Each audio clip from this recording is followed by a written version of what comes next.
From the moment it first appeared on screen, The Good Place wasn't content to follow the traditional sitcom formula of punchlines and predictability. Instead, it dared to ask the big questions. What makes a person good? What happens after we die? And whether people are truly capable of change, all while keeping viewers laughing, gasping, and thinking. It wasn't just another sitcom, it was a cleverly disguised masterclass in ethical philosophy delivered through humor, chaos, and heart. What made it so captivating was how it took a high-concept premise and somehow made it accessible to everyone. The show managed to balance its absurd setting, a version of the afterlife, with very human experiences like regret, redemption, and the pursuit of self-improvement. Every episode pulled viewers deeper into a world that felt both strange and familiar. It wasn't heaven or hell as we'd imagine it. It was something much more complicated, mirroring the messy, moral gray areas of our own world. And yet, in all its depth, The Good Place never felt heavy. It found a way to make the most complex ethical theories feel like part of the joke, letting audiences laugh while absorbing profound lessons about life and what it means to be good. Another infamous reason the show earned its place among the best was its refusal to play it safe. Most sitcoms build comfort through routine. The same characters, the same settings, the same structure. But The Good Place thrived on change. Every time viewers thought they knew what the show was about, it reinvented itself. Twists weren't gimmicks. They were revelations that redefined everything that came before. It was unpredictable in a way that felt earned, as though every surprise had been meticulously planted long before. The writing had a rhythm that respected its audience's intelligence, inviting them to play along, to question, and to imagine what came next. Then there was the humor, sharp, clever, and layered. The Good Place didn't rely on cheap laughs or running gags alone. Its comedy came from its wit, from its wordplay, from its ability to find hilarity in the most unexpected moral dilemmas. It was smart comedy that didn't alienate anyone. You could laugh at the surface jokes or dive deeper and find the philosophical satire underneath. The writers crafted a tone that was both absurd and heartfelt, blending cosmic absurdities with everyday truths. It was the kind of humor that made you laugh out loud one moment and pause thoughtfully the next. And perhaps what truly made The Good Place endure was its heart. Beneath the clever dialogue and elaborate twists was a show deeply rooted in kindness. It wasn't cynical or detached. It believed in people, in their capacity to learn, to fail, to grow, and to try again. It reminded audiences that goodness isn't about perfection, but about effort. That message resonated, not just because it was uplifting, but because it felt honest in a world that often glorifies the opposite. The show never shamed its characters for being flawed. Instead, it celebrated their determination to be better, even in the face of eternity. That hopeful spirit became contagious, making the show more than just entertainment. It became a reflection of the human struggle to do right, even when it's hard. The production itself added to its charm. The vibrant colors, the detailed set design, and the almost surreal atmosphere that balanced whimsy with weight. Every corner of The Good Place was meticulously crafted to feel alive, symbolic, and full of hidden meaning. The aesthetic wasn't just visual, it was emotional, shaping the tone of every episode. From the perfect little neighborhood that wasn't so perfect to the strange bureaucratic structures of the afterlife, it all served the story's purpose, to make the abstract feel real and the real feel extraordinary. Even more impressive was how The Good Place respected its ending long before it arrived. Many sitcoms overstay their welcome, stretching out storylines until they lose their essence. But this show knew exactly when and how to bow out. It valued narrative integrity over longevity, ensuring every season had direction, every twist had purpose, and every emotional beat had weight. Its conclusion wasn't about ending the show. It was about completing a moral journey. It taught viewers that endings, when done right, can be just as powerful as beginnings. But the most remarkable legacy of The Good Place lies in how it blurred the line between comedy and philosophy. It didn't just entertain, it educated without preaching, inspired without lecturing. It made ethics accessible, turning theories that once belonged in classrooms into living, breathing experiences. It dared to ask, can people really become better if they try? And somehow, amid all its chaos, the show offered a comforting answer. Yes, they can. And that's the magic that kept it alive longer than expected. It wasn't built merely to make people laugh. It was built to make them feel, to make them think, to make them see themselves in a world beyond their own.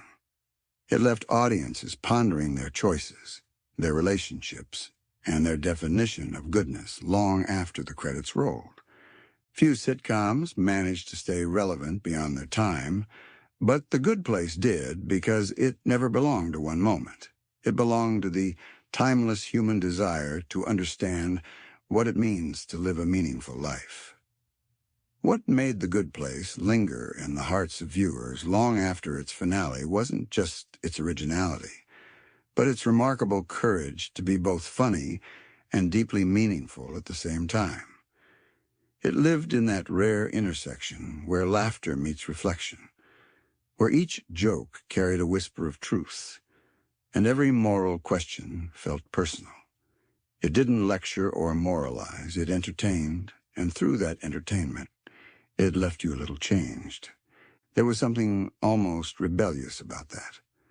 At a time when television was saturated with cynical humor and shallow storytelling, The Good Place took the road less traveled.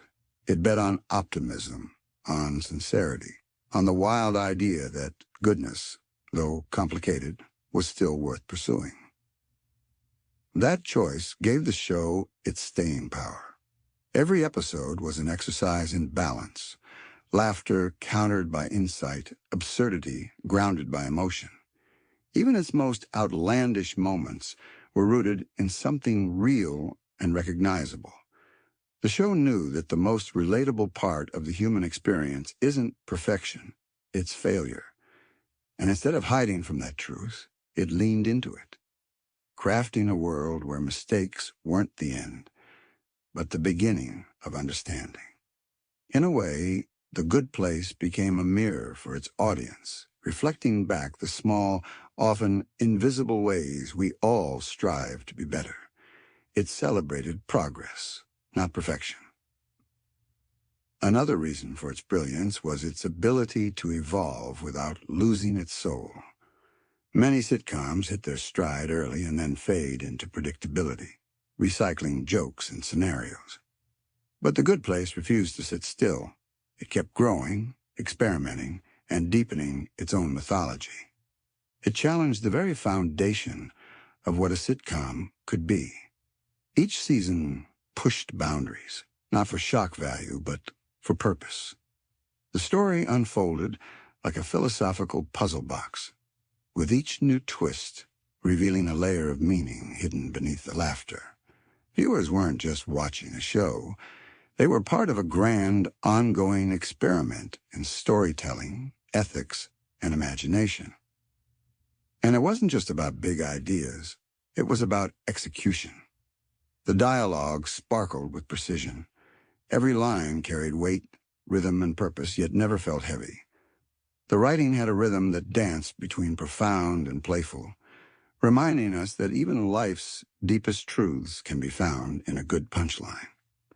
There was a rhythm to how it delivered revelations, a setup that made you laugh, followed by a moment that made you think. That unique pacing created a viewing experience unlike any other, emotional and intellectual, silly and sincere all at once. The show also succeeded because it never underestimated its audience. It assumed that viewers were capable of understanding, capable of thinking, capable of caring. It trusted people to follow along with complex ideas about ethics, death, and redemption, and they did. It didn't simplify its concepts, but rather presented them in ways that invited curiosity. When it referenced utilitarianism, deontology, or existentialism, it did so not to sound smart, but to make those ideas feel alive. That trust built a connection between the show and its audience that went beyond entertainment. It became a shared exploration of the moral gray zones of life. Its humor, too, was a marvel of craftsmanship. It never relied on mockery or cruelty. It thrived on creativity. The jokes were timeless, clever, and full of Easter eggs for those who paid close attention. It was a show that rewarded rewatching, each viewing revealing something you missed before, whether a hidden gag, a visual clue, or a subtle thematic thread. That depth gave it lasting value. Even years after its final episode aired, fans continued to find new meanings, new jokes, and new layers to unpack. That kind of longevity can't be manufactured. It's earned through meticulous, intentional storytelling. Yet for all its intellectual flair, The Good Place never forgot the simplest, most powerful truth. It was about connection. Every idea it explored, every rule of the afterlife it bent or broke, was ultimately in service of one question. What do we owe to each other? And in answering that, the show didn't preach a single definition of goodness. Instead, it embraced the messiness of it. It showed that being good isn't about grand gestures, but about small, consistent acts of compassion. It taught that moral growth is uncomfortable, that it comes from failing and trying again. It was that emotional honesty that gave the show its heartbeats. Even its fantastical setting couldn't hide the raw humanity at its core. The concept of the afterlife was used not to escape reality, but to examine it. The show cleverly used its supernatural premise as a metaphor for the human condition. How we define justice, how we deal with guilt, how we forgive, and how we move forward. It dared to present eternity not as a reward or a punishment, but as a challenge to keep growing. That idea resonated deeply, reminding viewers that improvement isn't just possible, it's eternal. The magic of The Good Place also came from its delicate emotional balance. It could make you burst out laughing in one scene and tear up in the next without ever feeling manipulative. Its emotional moments were earned, genuine, and often unexpected. The laughter softened the lessons, while the lessons gave the laughter weight. A seamless blend of humor and heart made it more than a sitcom. It became a feeling, a comfort, a small light in the dark. And perhaps what solidified its legacy most was how it spoke to the times without ever being trapped by them. It reflected the moral confusion of modern life, the overwhelming sense of right and wrong being blurred by complexity, and offered a gentle reminder that triumph still matters. In an age where people often feel lost or disconnected, The Good Place reminded everyone that goodness, though imperfect, 30 still has minutes. It We became a gotta cultural get touchstone, back not because for it told us the what to believe, but because it bachelor. encouraged us to I'm ask gonna questions be and seek our answers. pissed if I miss That the timeless rose kept it alive longer than anyone ceremony. expected. Every episode, Hey, every twist, fake every moral dilemma Eleanor, contributed to a larger tapestry, a story not just about the afterlife, same clown but about life itself. painting to It wasn't afraid to be decorate funny, the weird, or room profoundly you're human all at once. supposed It to dared to imagine live that a sitcom could be down there, and reconsider the meaning of existence. And somehow, it pulled it off flawlessly. Hey, dog, get over here. It didn't just exist. Day and night. It redrew the First round questions are all about recurring Logan jokes, Paul. arcs. But the good place You came along. know I'm It wasn't looking experiment for to life. use comedy as a vessel of depth. It proved that television didn't They had a be film, but it could be both. what? And that realization changed What? every show. What?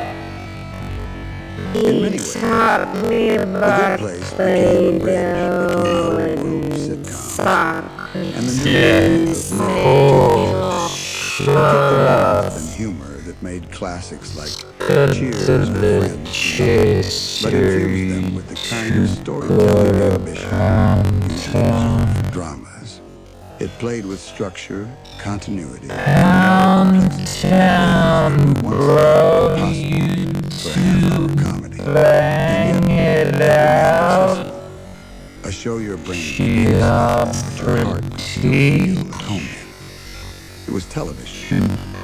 Treated laughter as a doorway to something larger. Come on, girl. Its influence spread Damn to the screen. dirty. Writers, producers, and creators began to look at the as proof that audiences were ready for something more. The viewers could handle complexity. They wanted to think as much as they wanted to laugh. It reignited the belief that television could teach Double not by day. preaching, Two but by storytelling. It losers. gave permission Trash to experiment, bag to be bold, and a to use humor demon. as a tool for meaning rather than just a distraction. Hey. What made its impact so lasting was that it didn't rely on cultural trends. It focused instead on timeless questions, ones that humans have asked for centuries.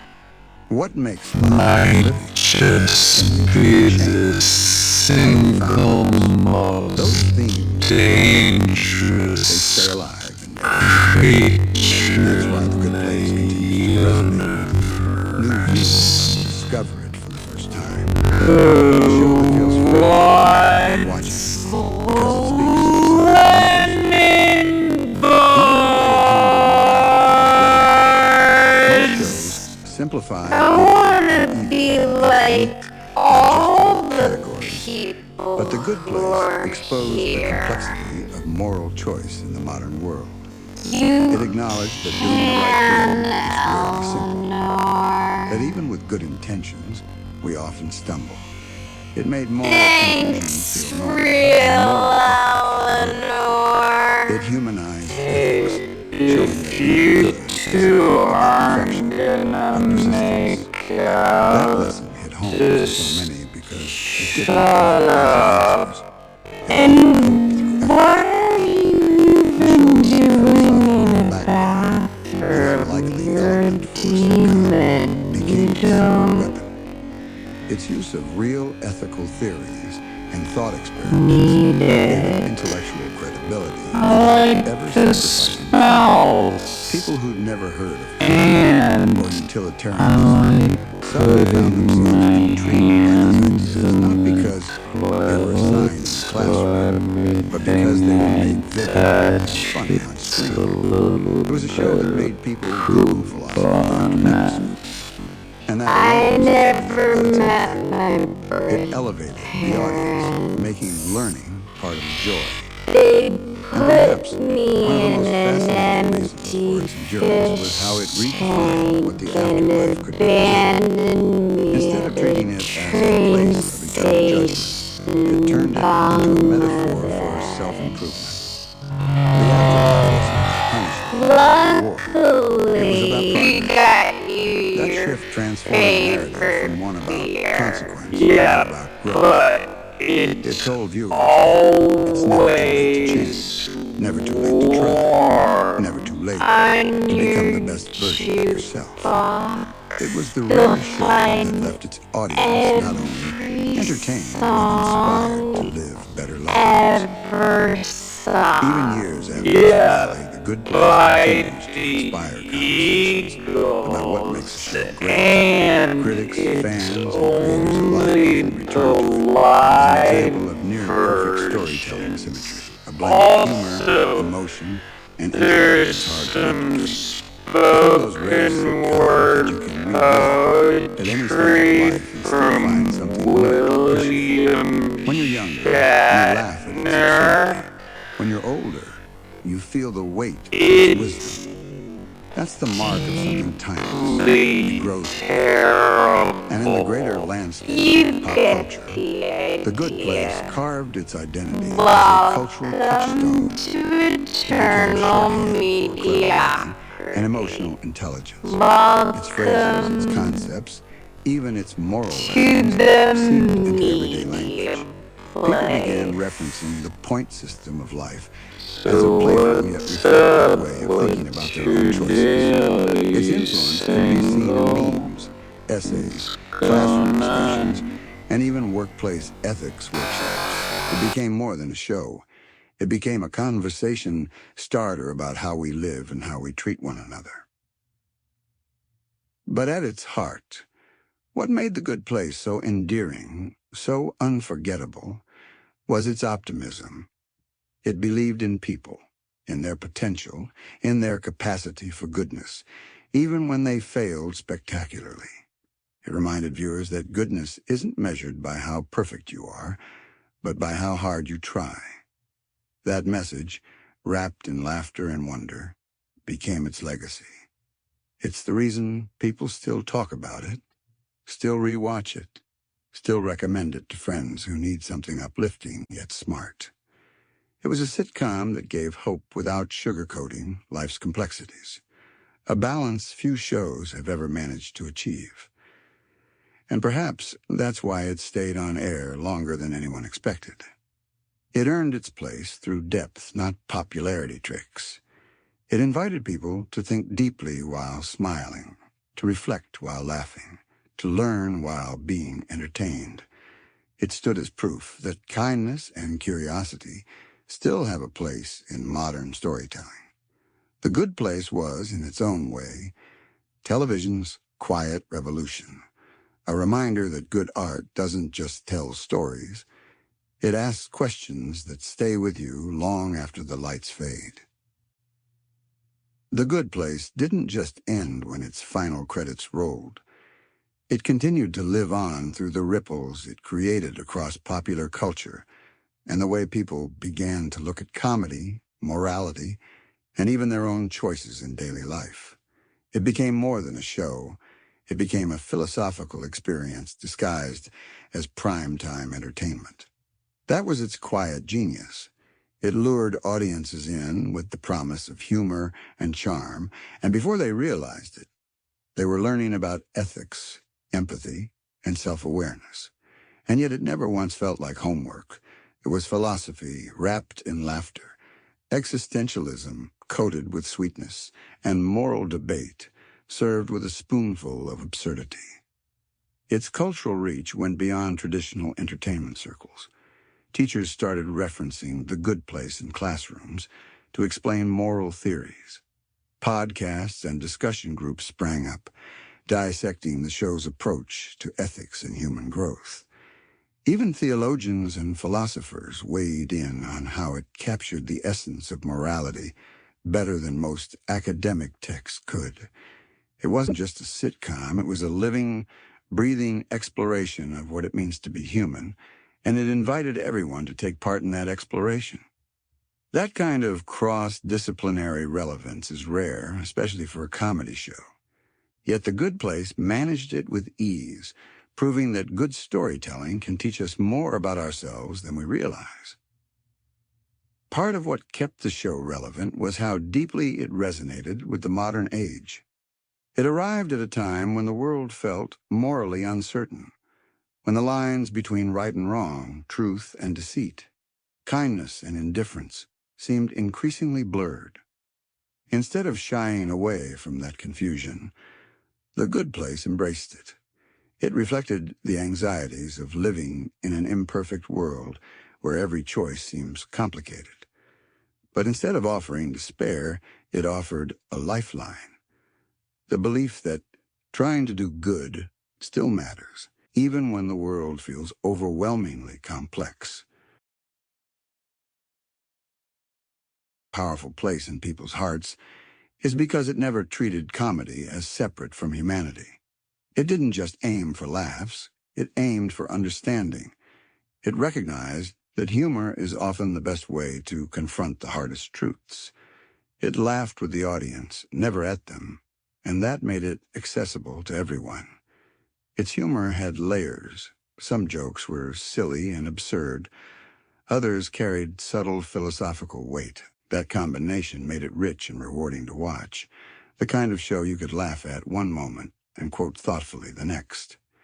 And while it avoided focusing on individual heroism, the show itself felt like a collective act of brilliance. The ensemble writing, the seamless tone, and the perfect balance of storytelling made it feel as though every part was working toward one purpose: to explore the meaning of goodness in the most entertaining way possible. Each episode carried the same energy, a mix of mischief, sincerity, and wonder that made viewers feel like they were part of something bigger than themselves. It wasn't a show about one person finding redemption. It was about everyone's capacity to change, to grow, to try again, no matter how flawed they might be. Even visually, The Good Place carried that spirit of uniqueness. Its colorful sets, from the whimsical neighborhoods to the cosmic offices of the afterlife, created a world that felt both alien and familiar. The aesthetics weren't just pretty. They were purposeful. Every color, every corner, every strange piece of architecture reinforced the show's central idea that the afterlife isn't just a place of judgment. It's a reflection of who we are. The show's world-building mirrored the moral universe it explored, vibrant, confusing, funny, and beautiful in its imperfections. Its influence also changed how creators and audiences think about endings. Television had long been haunted by the struggle of knowing when to stop, of dragging stories past their natural conclusion. But The Good Place redefined what it meant to end well. It ended with intention, not exhaustion. It left when it had said everything it needed to say, and that decision gave it immortality in the hearts of its fans. It taught that a great ending doesn't close a door, it leaves it gently open, allowing the audience to walk away fulfilled yet reflective. Its finale wasn't about death, it was about peace, acceptance, and the quiet beauty of closure. That sense of completeness is what many shows strive for, but rarely achieve. But even beyond television craft, The Good Place achieved something more intimate. It reconnected people with the concept of ethics as a living, breathing part of daily life.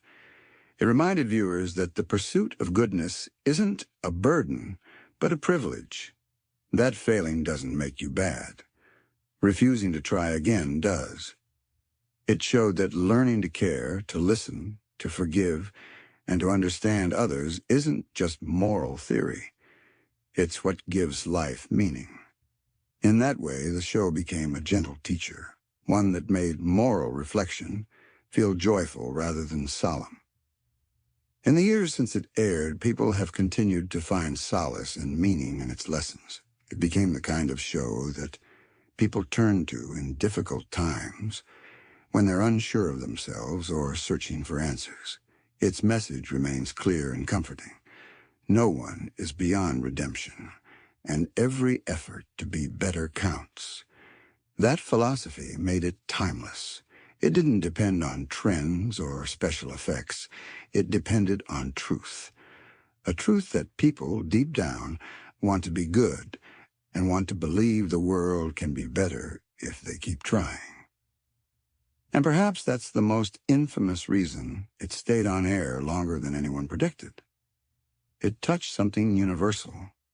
It wasn't just a show for comedy fans or philosophers or television critics. It was a show for anyone who's ever tried, failed, learned, and tried again. It was for everyone who's ever looked at themselves and wondered if they're doing enough, being enough, or living right. It gave permission to be imperfect. It made morality approachable, growth possible, and goodness gloriously human. And so, as The Good Place gracefully took its final bow, it left behind a legacy that far outlasted its runtime. It became one of those rare shows that didn't just entertain but enlighten, that didn't just make people laugh but made them feel deeply and sincerely. Its brilliance wasn't loud or flashy. It was thoughtful, deliberate, and rooted in the belief that television could still be art, still be meaningful, and still be kind. The show proved that goodness, in all its complexity, could be both hilarious and profound. It dared to believe that comedy could carry the weight of philosophy, and that laughter could coexist with lessons about humanity's deepest struggles. And through its courage to blend these worlds, The Good Place carved a permanent space in the hearts of audiences everywhere. It was proof that storytelling, when done with purpose and soul, can reach beyond screens and into the quiet corners of our own lives. Years later, when people revisit it, when they hear the familiar score, see the neighborhood, and remember the lessons hidden in its laughter, they don't just recall a great sitcom.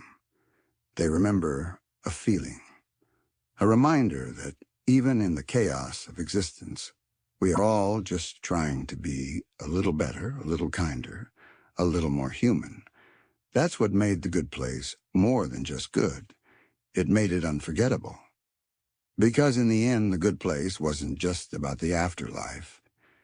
It was about life itself, messy, funny, beautiful, and worth every single attempt to get it right. And that, perhaps, is the most fitting legacy any story could ever hope to leave behind.